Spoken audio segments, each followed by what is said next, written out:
Hi, I'm Steve Pendergrast for SciFiwise.com, and today we're talking with Nancy Kress. Nancy Kress is the author of 35 books, including 28 novels, 4 short story collections, and 3 books on writing. Her fiction has earned 6 Nebula Awards, 2 Hugos, a Sturgeon, and a Campbell. She's been translated into dozens of languages, including Klingon. In addition to writing, Nancy teaches at many venues, both domestic and abroad, including a visiting lectureship at the University of Leipzig, a 2017 writing class in Beijing, and the annual intensive workshop, Tao's Toolbox, which she teaches every summer with Walter John Williams. Welcome, Nancy Kress. Thank you for having me, Steve. So years ago, my brother Scott and I launched one of the first ebook websites, fictionwise.com, and this is way before the iPhone. This is 1999-2000 timeframe. So reading ebooks was very new. Nancy was one of the first authors to agree to allow her short fiction to be put into ebook format on our website. And it was a really big deal for us because we were basically a brand new website, hardly known by anybody, and a much bigger deal to us than I'm sure it was to her. But I want to thank you, Nancy, for being a part of FictionWise back then and now for being part of our new venture, SciFiwise.com. Well, I appreciated that you were getting the fiction out then, and I appreciate that you're getting it out now. Let's start with your newest novel, Observer. And let me just say this. No one can accuse you of not tackling the big questions.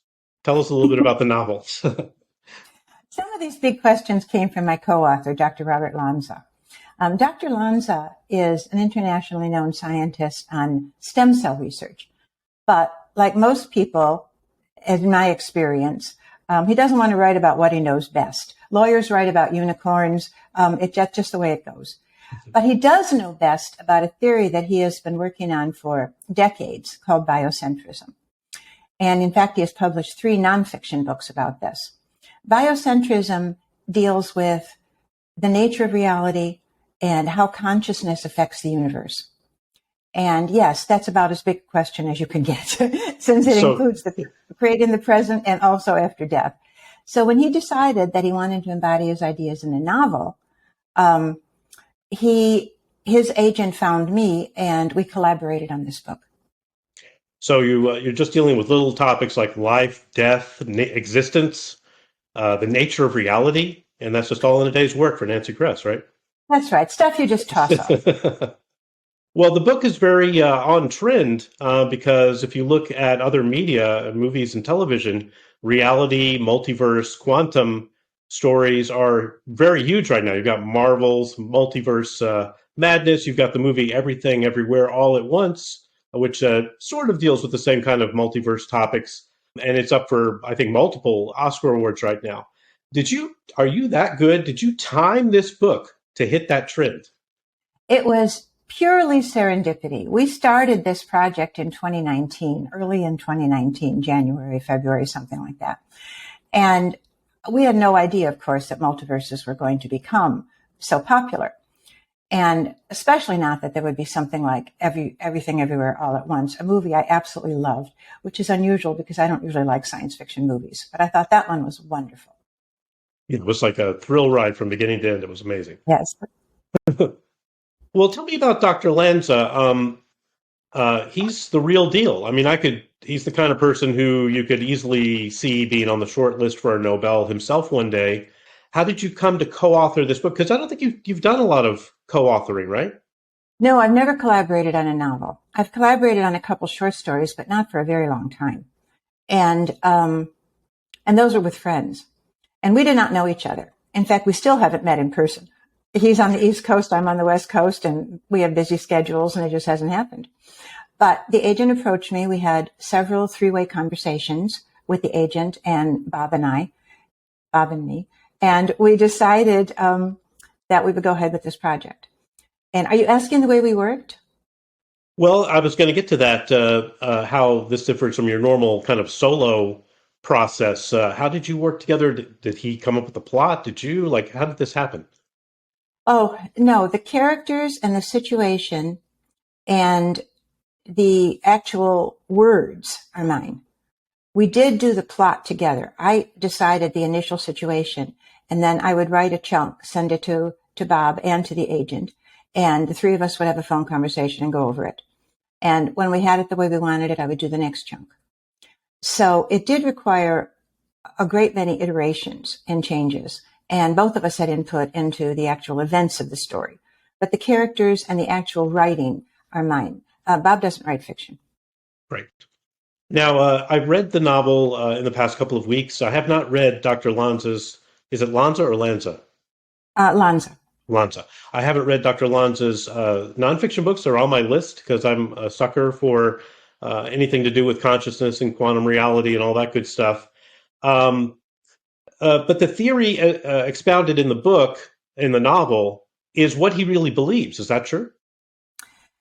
Yes. Biocentrism, the basic premise of it is that consciousness creates the universe out of quantum foam, and that all of us have a part in doing that. And that without an observer, which is why it's called what it's called, the universe would not exist. For me, these were really interesting ideas because I've always believed that consciousness is woven into the universe, along with Stephen Hawking, Max Planck, a lot of other scientists. And now that we have quantum mechanics, we have some evidence of this with two-slit experiments and other ones that show an observer changes the path and also the collapsing of a wave into whether it's going to be waves or particles. We've known this since John Wheeler's experiments in the early 20th century. So there is a slow building in the novel of real science on and on and on and on, which is what I think a good hard science book does. Mm-hmm. And then at some point, you need to start speculating because otherwise you haven't got a work of science fiction. You have basically a mainstream novel that could be a scientific monograph. So there is a leaping off point, which is that we cannot, although we can put computer chips in people's heads, and increasingly we're doing it more often, we cannot do the kind of accessing of different algorithms inside the brain that the book sort of depends on. So yes, there is a speculative element, but there is a lot of actual real science until you get to that point. And when I was reading Bob's books and when I was researching independently on that science, I was just amazed at how far we have come on understanding the ways that observers can affect and the actions of observers with quantum entanglement, for instance, and also that we are entangling larger and larger items, not only subatomic particles, which I had no idea of till I started doing this research. Yes. I think most people aren't really aware of how weird the quantum world is. There's some recent experiments where an observer is part of the experiment and is being observed by another observer, and they've actually shown that the external observer and the internal observer actually see different things happen. In other words, they're, in a sense, not in the same universe as each other, and they're both right. Like one of them sees the photon go this way, the other one sees the photon. I don't remember the particulars. It's very complex, obviously. But basically prove that there's no one true reality, that there are multiple realities. And that's what Bob is working off of, yes. And I want to emphasize, though, Steve, because I think this is important, that this is a novel. And thus all of these ideas had to be embodied in characters with personal kinds of issues that the reader can connect to. Because the truth is that most readers aren't really all that interested in quantum mechanics. It was kind of a supercalifragilistic thing. We needed to get the science in there. But this is about people. It's a novel. Yes. And that's the part that I was in charge of. Exactly. And, kind of emphasizing the different worlds idea, the characters are kind of in different worlds too. So you have the one sister who is a brilliant neurosurgeon. The other sister has made some bad life choices and also has had some very bad luck with a special needs child who requires constant care. And they're kind of living in different worlds as well. And this whole experimental situation kind of brings them back together. I don't want to say too much about the plot for those people who would like to read it. It's a great read. No, those are very perceptive comments of you about my two, Caro and Ellen, the sisters. But despite the fact that they have different worlds and different abilities, they're very close. I have a sister to whom I'm very close. And I often write about sisters. Yes. And your sister's a neurosurgeon. No. No, my sister's an actress. Right. Very good. That's also a very different world. So let's move on to a different topic. I'll start with a random story. Since we talked about, how hot, quantum slash multiverse reality type things are, which of your stories or novels do you think would make a great television show? It's a great question for your agent, maybe, but. Well, Beggars in Spain has been under option with one person or another for 35 years. And a couple times we have come close. But Hollywood being what it is, and television being what it is, this hasn't happened yet so far. Obviously, I hope it does, but I'm certainly not holding my breath.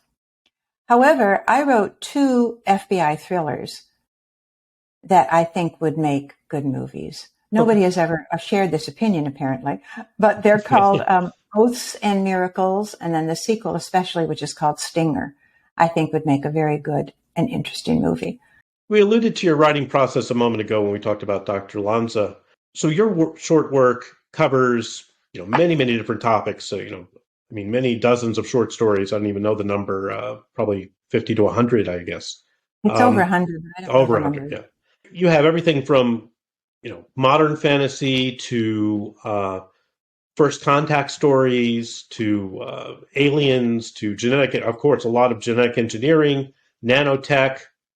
Where do you draw the inspiration for your stories? Like, what's the normal kind of thing that triggers, hey, I'm going to write a story about this today? I don't really know. Sometimes they're sparked by things that I'll read in the news about science, usually. Sometimes I'll read something by somebody else, and for reasons I don't quite understand, it will spark an idea that has nothing to do with what I just read, but somehow it made it leap up into my mind. Sometimes I will deliberately want to experiment with a different structure. That happened with an early story, Casey's Empire, where I just wanted to experiment with a frame story in which the frame is not the character, but is the narrator of the story yelling at the audience for not understanding something. I had come across that structure somewhere, and I decided I want to do this. So it's different. It comes from different places. But a lot of the times, I don't know where it comes. I do know, however, where Beggars in Spain came from. This is about people genetically engineered to not need to sleep. I'm a long sleeper. I need 8 hours at least, or I just get very cranky, which is why I asked to record this in the morning before I completely run out of energy. And I'm jealous of people who only need 6.5 hours of sleep and can keep going. So I wrote people who never have to sleep out of sheer jealousy. Exactly. So what does your process look like? So you get an idea, you read another story or you've seen an article on some technology. Do you carefully outline your stories? Do you fly by the seat of the pants? Somewhere in between? Well, that's an interesting question because when I get an idea for a story, it almost always comes connected with a character. So I write the first scene in sort of a hot red heat, and then I say, okay, where is this going?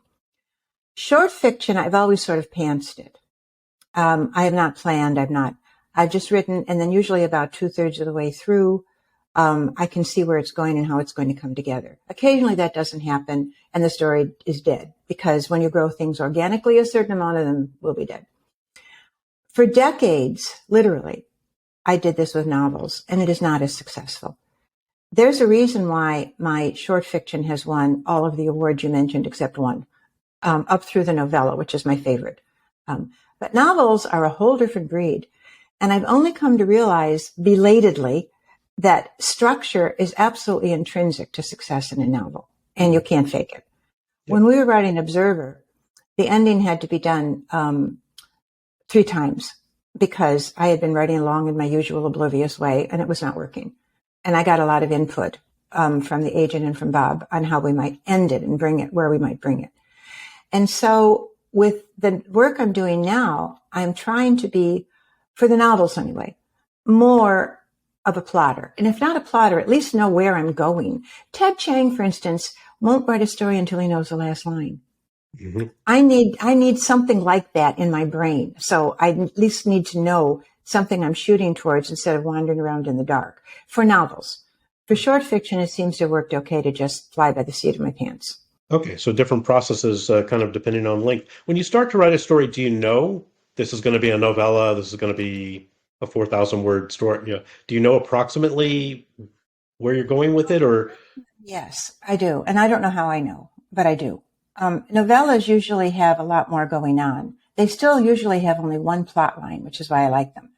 And you can shoot straight through with that. But they have more surround. They have a more exotic setting. They have more Mhm. world building involved. They have a larger cast of characters. My first Nebula was one for a story called Audible and Bright Stars, which only Mhm. has two characters in a diner, a waitress and an alien who has come in unexpectedly to order a salad. And that kind of thing I can see from the beginning. This is going to be short. And it Right. was.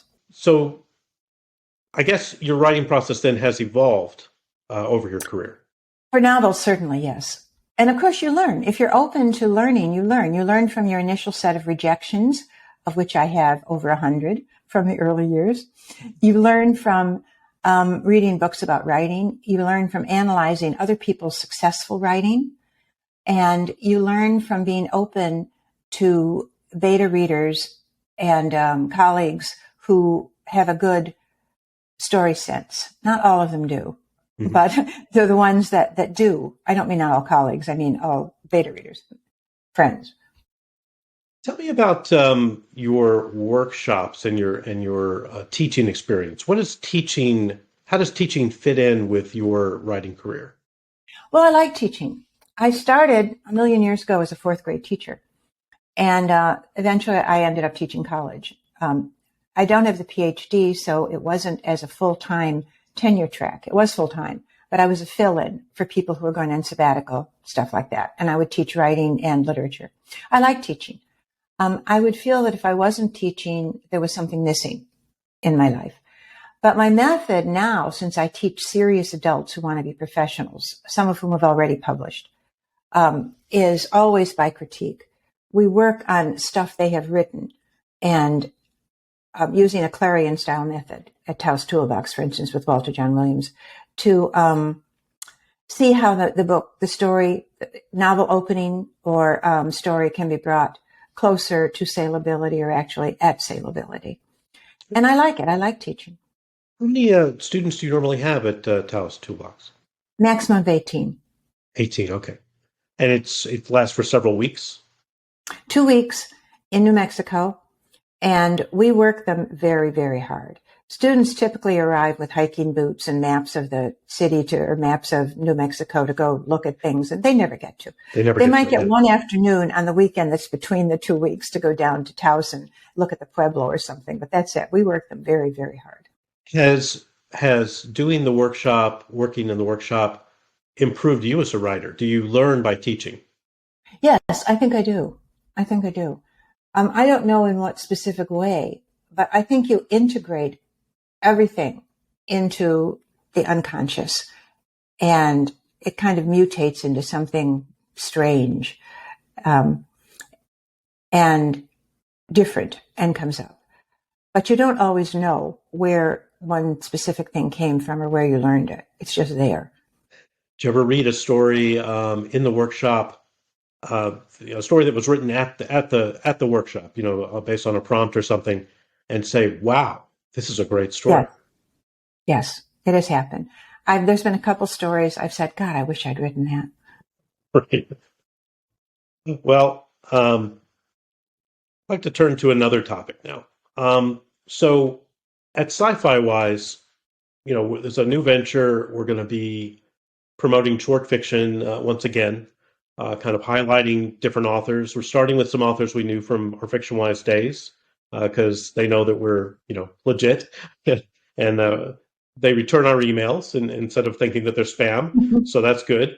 But we're actually using AI, some of the new AI tools, which you may have heard about, to help us create the website. And this includes writing some of the code. But I was talking just like I would talk to a human programmer, and it was 95% of the time doing exactly what I said and correct on the first shot. And then I realized, well, this stuff's kind of real. This isn't just a toy. Yes. And it's causing a lot of problems with teachers. They say they're going to come out with tools to help teachers detect the cheating. So we'll see, how that goes. But like any technology, of course, it's a double-edged sword. Yes, Like absolutely. genetic engineering has great promise, but as some of your work has pointed out, it also has, some dangers as well. Yes, absolutely. Well, so another tool we use is we use several different AI tools to do some of the graphics on the website to create graphics. And I know there's some controversy around that right now. Um, Yes. we're looking into using tools that are have ethically sourced training sets, which is a sentence I never thought I would say. Um, but anyway, we wanted to show you a couple of the pictures and things that this tool has come up with, and these are pictures were created in connection with one of your stories. Oh, And see, at first, so I don't know if you've ever used these tools, but you basically tell it, you say, "I want a picture of this." You say it in words, just using words. no, I haven't used the tools, but Walter John was experimenting with the prose ones. And he gave it, I don't remember the details, but it was a very difficult assignment. He wanted the effect of one obscure school of poetry on another obscure school of poetry. Right. And it produced something that he said was perfectly acceptable.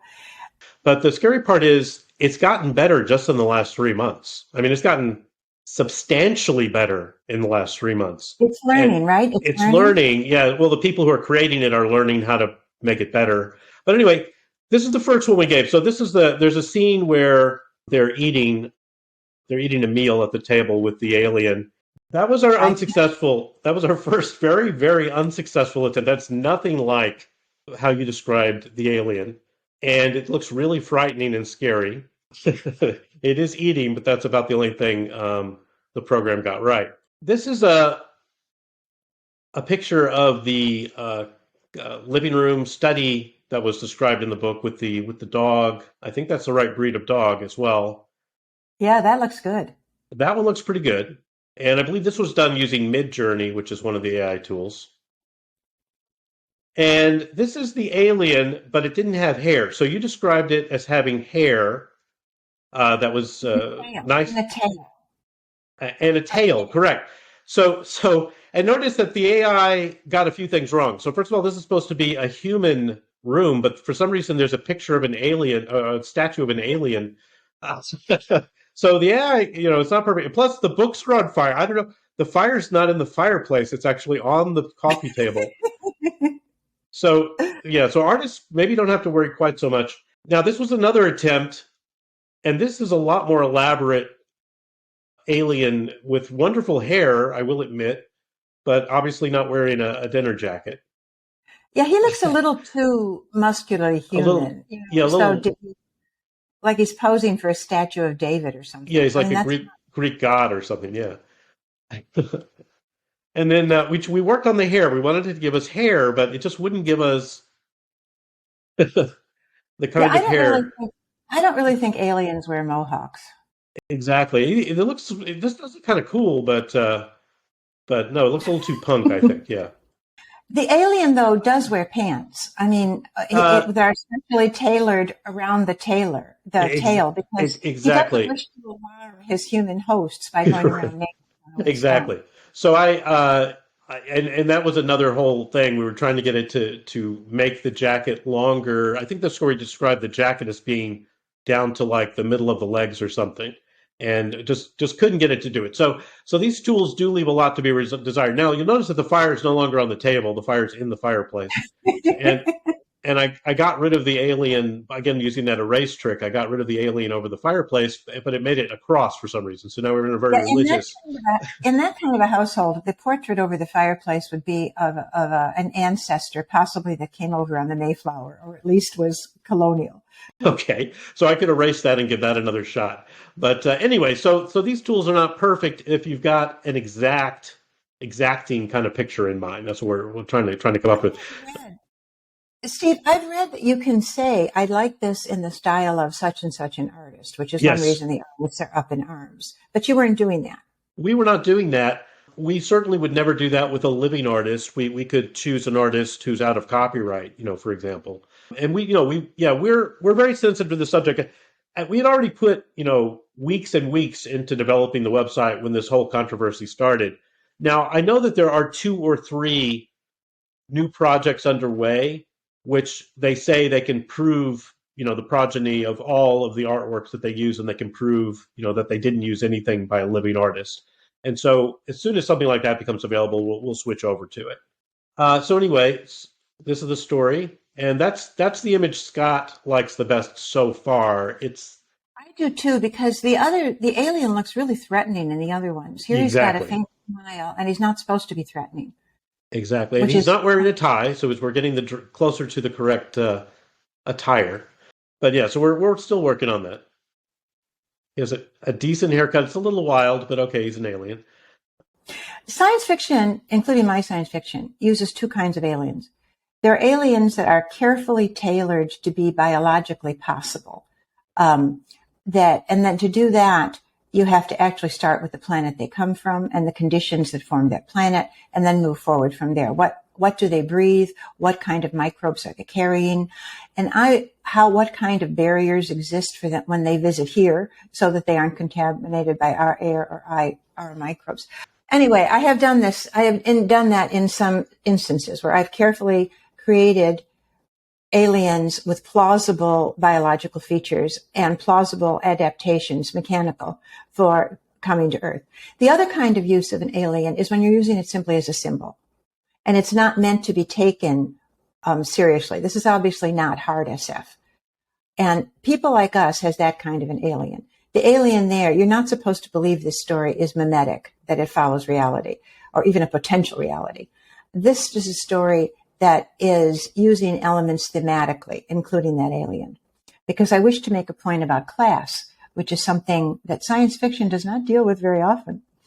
And the question is, the point that I'm making here is that class can be a larger divider even than species, when the other species is very good at imitating the mores of a given class. And right. That's what that alien is about. But it's really about humans and the clash between the 2 couples that are at dinner with this alien. Nancy, let's talk about some of your nonfiction books. You have 3 books on writing. How did they come about? For 16 years, I was the fiction editor for Writer's Digest magazine. This doesn't mean that I bought fiction. This means that I wrote a column called Fiction. There was also a column on poetry. There was a column on screenwriting. There was a column on journaling. There was a column on nonfiction. For 16 years, I did this. And I very much enjoyed it because, again, it's an extension of teaching. At some point, they decided it would be good to collect the meat, although not the direct verbiage, of these columns into a book that Writer's Digest Books would publish. And so they did with Beginnings, Middles, and Ends. And because it was a success, I wrote 2 more after it on writing. But I think Beginnings, Middles, and Ends covers much of what I wanted to say. The second one, Characters, Emotion, and Viewpoint, also covers quite a bit. I don't even remember what the third one was called. But the first one is still and has been in print for decades now, because apparently a lot of people want to learn how to write fiction. Absolutely. Well, that wraps up for our time for today. Nancy, it's been a real pleasure speaking with you after 20 years. Our first interview with you was 20 years ago, almost to the month, I would say. And will you commit right now to doing this again in the year 2043? If I'm here and you're here, yes. Well, God willing, then we will have this interview again or another interview in 2043. And I'll hold you to that. This has been a SciFiwise.com interview with science fiction author Nancy Kress. Thank you again, Nancy. Thank you for having me.